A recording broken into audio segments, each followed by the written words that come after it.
2.5 വർഷം മുൻപ് ദുബായ് നഗരത്തിൽ കാണാതായ മകനെ കണ്ണീരോടെ കാത്തിരിക്കുകയാണ് വയനാട് സ്വദേശിയായ ഒരു ഉമ്മ.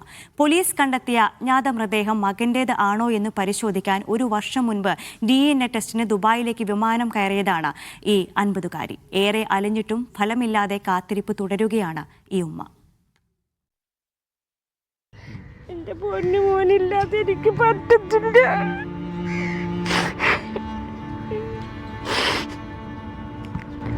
ഇതുപോലൊരു നാട്ടിലൊരു മകനെയും കാണാതാവാൻ സാധ്യതയില്ല.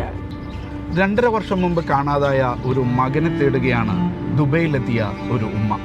ആ ഉമ്മയുടെ അലച്ചിൽ 1 വർഷം പിന്നിട്ടിരിക്കുന്നു. ഇപ്പോഴും ആ മകനെ കണ്ടെത്താനായിട്ടില്ല. 2024 ജാസ്മിയുടെ രണ്ടാമത്തെ മകൻ അഫ്സലിനെ ദുബൈയിൽ കാണാതാകുന്നത്. 2 വർഷത്തിലേറെ സലൂണിൽ ജോലി ചെയ്തിരുന്ന മകൻ പുതിയ ജോലിക്ക് കയറാൻ സന്ദർശക വിസയിൽ നാട്ടിൽ നിന്നെത്തിയതിന് തൊട്ടു പിന്നാലെയാണ് കാണാതാകുന്നത്. ഞാൻ ഓൻ്റെ റൂമിൽ പോയതാ. അൽബർക്ക എന്ന് പറയുന്ന സ്ഥലത്താണ് ഓൻ താമസിച്ചിരുന്നത്. ഓൻ്റെ റൂമിൽ പോയപ്പോൾ ഓൻ്റെ റൂമിൽ ഓൻ്റെ എല്ലാ സാധനവും റൂമിലുണ്ട്. ഓൻ്റെ ബെഡിൽ ഷീറ്റ് സാധനം എല്ലാം ഓൻ്റെ റൂമിലുണ്ട്. മോൻ്റെ പേരെന്തായിരുന്നു? അഫ്സൽ എന്നാണ് പേര്. ദുബൈ പോലീസ് കണ്ടെത്തിയ ഒരു മൃതദേഹം അഫ്സലിൻ്റെതാണോ എന്ന സംശയം തോന്നി DNA ടെസ്റ്റിനായി 1 വർഷം മുമ്പാണ് ജാസ്മിൻ ദുബൈയിലെത്തുന്നത്. എൻ്റെ മോന് പിന്നെ ആളെന്ന സംശയത്തിൽ ഇവിടെ ഒരു ബോഡി കിട്ടിയിട്ട് നിങ്ങൾ ഉടനെ വരണം എന്നിട്ട് എന്ന് പറഞ്ഞ് ഈ KMCCൻ്റെ ആൾ, ഞങ്ങൾ പൊടുതന കമ്മിറ്റിയിൽ KMCCൻ്റെ ആൾ എന്നെ വിളിച്ച് ഉടനെ എമർജൻസി ടിക്കറ്റ് എടുത്ത് ഇവിടെ വന്ന് DNA ടെസ്റ്റ് ചെയ്തപ്പോൾ നമ്മളെ മോനില്ല. അപ്പം ഞാൻ പറഞ്ഞു ഇനി ഞാൻ പോകുന്നില്ല, വല്ല ജോലി എന്തെങ്കിലും ചെയ്ത് ഇവിടെ നിൽക്കുക, അവനെ കണ്ടുപിടിച്ചിട്ട് പൊക്കോളാന്ന് പറഞ്ഞു. മകനെ ഷാർജയിലും മറ്റും കണ്ടുവെന്ന് പലരുടെയും ഫോൺ വരും. പ്രതീക്ഷയോടെ അന്വേഷിച്ചിറങ്ങും.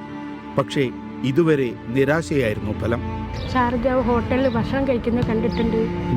അന്നൊക്കെ എല്ലാവരും അങ്ങനെ പറയുന്നു. നമ്മൾ എവിടേക്ക് വെച്ചിട്ടാണ് ഞാൻ സ്ത്രീ എന്ന നിലയ്ക്ക് എനിക്കിവിടെ ഒരു പാർക്ക് പോലും എനിക്കറിയില്ല. എല്ലാവരും പറയുന്നു അവിടെ കണ്ട് ഇവിടെ കണ്ടെന്ന്. ചിലർ പറയുന്നു CID ഓഫീസിൽ CID പിടിച്ച ഉള്ളിലാണ് അവർക്ക് വരാൻ പറ്റാത്തത് കൊണ്ടാണ് ചിലർ പറയുന്നു. നമുക്കറിയില്ല എന്താണ് സംഭവിച്ചിട്ടുള്ളത്.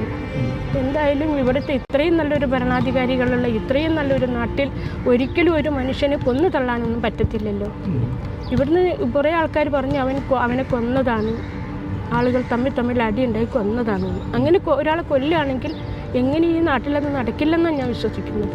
വയനാട് പൊഴുതന 6 മൈൽ സ്വദേശിയായ ജാസ്മിന്റെ ഭർത്താവ് നാട്ടിൽ കൂലിപ്പണിക്കാരനാണ്. മൂത്ത മകൻ സൗദിയിൽ പ്രവാസിയാണ്. എന്നെങ്കിലും തന്റെ മകനെ തിരിച്ചു കിട്ടുമെന്ന പ്രതീക്ഷയിൽ പാർട്ട് ടൈം ജോലികൾ ചെയ്താണ് ജാസ്മിൻ മകനു വേണ്ടിയുള്ള തിരച്ചിൽ ദുബൈയിൽ തുടരുന്നത്. വീട്ടിലെ കാര്യങ്ങൾ നോക്കുന്ന, കുടുംബം നോക്കുന്നത്, എല്ലാ കാര്യത്തിലും എൻ്റെ 3 മക്കൾ ഏറ്റവും നല്ല മോനാണ്. അവർക്ക് ഒരു പ്രശ്നവും ഞാൻ ചീത്ത പേര് ഇന്ന് വരെ ഒരാൾ പറഞ്ഞില്ല. പിന്നെ അവനക്ക് എന്ത് പറ്റി വന്നിട്ട് 5-ാം ദിവസം കാണാതായത്. 5-ാം ദിവസം ഞാൻ അറിയുന്നത് മിസ്സിങ് ആണെന്ന്. നാട്ടിൽ നിന്ന് ഇവിടെ എത്തി 5-ാമത്തെ ദിവസമാണ് അവൻ മിസ്സിങ് ആയത്. പൊന്നുമോനെ കണ്ടെത്താനുള്ള ജാസ്മിയുടെ ശ്രമങ്ങൾ തുടരുകയാണ്.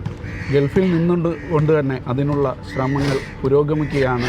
എപ്പോഴും ആ ശ്രമങ്ങൾ ഫലം കാണട്ടെ എന്നുള്ള പ്രാർത്ഥനയാണ് നമുക്ക് എല്ലാവർക്കും ഉള്ളത്. യാസർ അറഫാത്തിനൊപ്പം ഷിനോ ഷംസുദ്ദീൻ, മീഡിയ 1 ദുബായ്.